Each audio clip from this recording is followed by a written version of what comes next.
তীব্র গরম থেকে বাঁচতে প্রায় সব বাড়িতেই থাকে সিলিং ফ্যান। সারাক্ষণ ঘর ঠান্ডা রাখা সিলিং ফ্যানটি থেকেও বড় ধরনের বিস্ফোরণ এবং অগ্নিকাণ্ডের ঘটনা কিন্তু ঘটতে পারে। তাই বিপদ থেকে বাঁচতে কিছু নিয়ম মানা খুবই জরুরি বলে পরামর্শ দিয়েছেন তড়িৎ প্রকৌশলীরা। গরম থেকে বাঁচতে প্রায় সব বাড়িতে সিলিং ফ্যান রয়েছে। গরমের সবচেয়ে গুরুত্বপূর্ণ এবং জরুরি এই জিনিসটি সাধারণত রেগুলেটর দিয়ে নিয়ন্ত্রণ করা হয়, তবে ইদানিং বাজারে রিমোট কন্ট্রোলড সিলিং ফ্যানও এসেছে। নিয়মিত সিলিং ফ্যান ব্যবহারকারীদেরকে এবার সাবধান হওয়ার পরামর্শ দিয়েছেন তড়িৎ প্রকৌশলীরা। খুব সাধারণ এই যন্ত্রটি হয়ে উঠতে পারে বিপজ্জনক। অজান্তে করা কিছু ভুলের কারণে ঘটতে পারে এসব দুর্ঘটনা।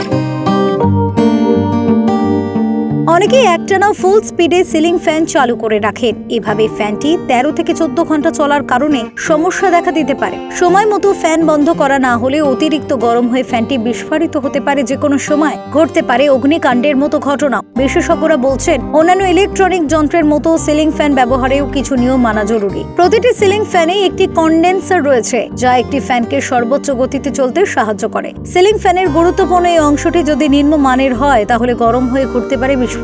তাই টাকা বেশি খরচ হলেও ভালো মানের কন্ডেন্সার সমৃদ্ধ ফ্যান কেনা জরুরি। সিলিং ফ্যান কিনলে ভালো ব্র্যান্ড ও সার্ভিসের পূর্ব রেকর্ড দেখে কেনা উচিত। নির্ভরযোগ্য একটি ভালো ব্র্যান্ডের ফ্যান দুর্ঘটনা এড়াতে গুরুত্বপূর্ণ ভূমিকা কিন্তু রাখতে পারে, কারণ সঠিক মাত্রার কন্ডেন্সার এবং সব ধরনের যন্ত্রাংশ ব্যবহার করে গুণগত মান নিশ্চিত করা হয় কেবল ভালো ব্র্যান্ডের সিলিং ফ্যানে। তাছাড়া ফ্যানে অস্বাভাবিক কোনো শব্দ হলে সাথে সাথে টেকনিশিয়ানের শরণাপন্ন হওয়া উচিত। কোনো সমস্যা নিয়ে অবহেলা করলে সেটি যে কোনো সময় হতে পারে বিপদের কারণ।